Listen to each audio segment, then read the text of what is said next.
spur in shape for him and delivered the freight. Well, what else? That is about all we have had to do with them in a business way. 2 weeks ago, when we had that wreck at Lobo, they were asking Benson for an extension of the Coppermine spur to a point nearer their job, chiefly, I think, so they could run a hand car back and forth between the camp and the saloon at Angel's. Benson didn't recommend it, and the matter was dropped." "Without protest?" "Oh, yes. Jennings didn't make much of a roar. In fact, I've always felt that he avoided me when he could. He is in town a good bit, but I rarely see him. Somebody told me he tried once to get into the Town and Country Club, but didn't make it. I don't know who would blackball him or why, but evidently some one did." The ash grew a full half-inch longer on Sprague's fresh cigar before he said, "Doesn't it occur to you that there is something a bit mysterious about this dry land irrigation scheme, Dick?" "I had never thought of it as being mysterious. It is a palpable swindle, of course, but swindles are like the poor. They're always with us." "It interests me," said the big man, half musingly. "A company formed nobody knows where or how, drops down in the edge of the red desert, and begins, absolutely without any of the clatter and clamor of advertising that usually goes with such enterprises, to build what, from all reports, must be a pretty costly dam. If they have acquired a title to the Mesquite Mesa, no one seems to have heard of it, and if they are hoping to sell the land when the dam is completed, that too has been kept dark. Now comes this little newspaper puff this morning, and Mr. Jennings promptly turns up to ask Kendall to drop it." "It is rather queer when you come to put the odds and ends of it together," admitted the railroad man. "Decidedly queer, I should say." So far the government man went on the line which he himself had opened. Then he switched abruptly. "By the way, where is your brother-in-law, Starbuck? I haven't seen him for 3 or 4 days." "Billy has been in Red Butte, figuring on a little mining deal in which we are both interested. But I'm looking for him back to night." "Good. If you should happen to see him when the train comes in, ask him to come over here and smoke a pipe with me. Tell him I'm losing my carefully acquired cowboy accent, and I'd like to freshen it up a bit." The superintendent promised, and since he always had work to do, went across to his office in the second story of the combined headquarters and station building. Some hour or so later the evening train came in from the west, and at the outpouring of passengers from it one, a man whose air of prosperous independence was less in the grave, young old face and the loosely fitting khaki service clothes than in the way in which he carried his shoulders, was met by a boy from the superintendent's office, and the word passed sent him diagonally across the grass-covered plaza to swing himself lightly over the railing of the hotel porch. "Dick made a motion as if you wanted to smoke a peace pipe with me," he said, dropping carelessly into the chair which had been Maxwell's. "Yes," Sprague assented, and then he went on to explain why. At the end of the explanation Starbuck nodded. "I reckon we can do it all right. Go up on the early morning train to the canyon head, and take a chance on picking up a couple of broncs at Wimberley's ranch. But we could hoof it over from Angel's in less than a quarter of the time it'll take us to ride up the river from Wimberley's. For reasons of my own, Billy, I don't want to hoof it, as you say, from Angel's. To mention one of them, I might ask you to remember that I tipped the scale at a little over the half of the 300 just now, and I'm pretty heavy on my feet." And therewith the matter rested. At an early hour the following morning, an hour when the sun was just swinging clear over the far distant blue horizon line of the Crosswater Hills, which marks the eastern limit of the great desert, 2 men dropped from the halted eastbound train at the Timiani Canyon water tank and made their way round the nearest of the hogbacks to the ranch house of one William Wimberley. As Starbuck had predicted, 2 horses were obtainable, though the ranchman looked long and dubiously at the big figure of the government chemist before he was willing to risk even the heaviest of the horses in his small remuda. "I reckon you'll have ter set sort of light on the saddle, mister," he said at the mounting, and then, apparently as an afterthought, "By gollies, I wouldn't have you fall over against me for a farm in God's country, stranger. If you was to live around here we'd call you Samson, and take up a ejection for the poor sufferin' Philistines, we sure would." Sprague laughed good-naturedly as he followed Starbuck's lead toward the river. He was well used to being joked about his size, and there were times when he rather encouraged the joke.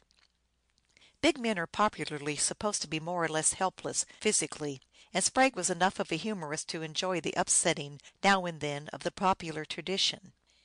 In his college days he had held the record for the heavy lift and the broad jump. There was no man of his class who could stand up to him with the gloves or on the wrestling mat, and in the football field he was at once the strongest back and the fastest man on the team, a combination rare enough to be miraculous. " You say you want to follow the river," said Starbuck, when they had struck in between the precipitous hills among which the green flood of the Timinani made its way toward the canyon portal. " Yes, if it is at all practicable. I d like to get some idea of the lay of the land between this and the camp on the Mesquite." " I m anticipatin that you 11 get the idea good and plenty," agreed the superintendent s brother in law dryly. And during the 3 hour jaunt that followed the prediction was amply confirmed. There was no trail, and for the greater part of the way the river flowed between rocky hogbacks, with only the narrowest, boulder strewn margins on either hand. Time and again they were forced to dismount and lead the horses around or over the natural obstructions, and once they were obliged to leave the river valley entirely, climbing and descending again by a circuitous route among the rugged hills. It was late in the forenoon when they came finally into the region of upper basins, and, turning to the eastward, threaded a dry arroyo, which brought them out upon the level bottomed valley known as the Mesquite Mesa. It was not a mesa in the proper meaning of the term. It was rather a vast flat wash brought down from the hills by the sluicing of many floods. Here and there its sun-baked surface was cut and gashed by dry gullies, all pointing towards the river, and each bearing silent witness to the manner in which the mesa had been formed. At a point well within this shut-in moraine Sprague dismounted, tossed his bridle reins to Starbuck, and went to examine the soil in the various gullies. Each dry ditch afforded a perfect cross section of the different strata, from the thin layer of sandy topsoil to the underlying beds of coarse sandstone pebbles and gravel. Sprague kicked the edges from a dozen of the little ditches, secured a few handfuls of the soil, and came back shaking his head. " I don't wonder that these people don't want to advertise their land, Billy," he commented, climbing with a nimbleness astonishing in so large a man to the back of his mount. " As they say down in Tennessee, you couldn t raise a fuss on it. Let s amble along and see what they are doing at the headworks." At the head of the wash the valley of Mesquite Creek came in abruptly from the right. On a bench above the mouth of the valley they found the construction camp of the irrigation company, a scattered collection of shack sheds and tents, a corral for the working stock, and the usual filth and litter characterizing the temporary home of the Wop. Across the valley mouth a huge earthwork was rising. It was the simplest form of construction known to the dam building engineer, a mere heaping of earth and gravel mounted by 2 horse scrapers from the slopes of the contiguous hills on either hand. There was no masonry, no concrete, not even the thin core wall which modern engineering practice prescribes for the strengthening member in an earth embankment designed to retain any considerable body of water. Moreover, there was no spillway. The creek, carrying at this season of the year its minimum flow, had been stopped off without an outlet, and the embankment upon which the force was heaping the scrapings from the hillsides was already retaining a good sized lake formed by the checked waters of the stream. Starbuck and Sprague had drawn rein at the outskirts of the construction camp, and they were not molested until Sprague took a flat black box from his pocket, opened it into a camera, and was preparing to take a snapshot of the dam. At that a man who had been lounging in the door of the camp commissary, a dark faced, black bearded giant in brown duck and service leggings, crossed the camp street and threw up a hand in warning. " Hey there, hold on ! That don't go !" he shouted gruffly, striding up to stand squarely in the way of the camera. " You can't take pictures on this job." " Sorry," said Sprague, giving the intruder his most amiable smile, " but you were just a half second too late." And he closed the camera into its box like shape and dropped it into his pocket. The black bearded man advanced threateningly. " This is company property, and you are trespassers," he rasped. " Give me that camera."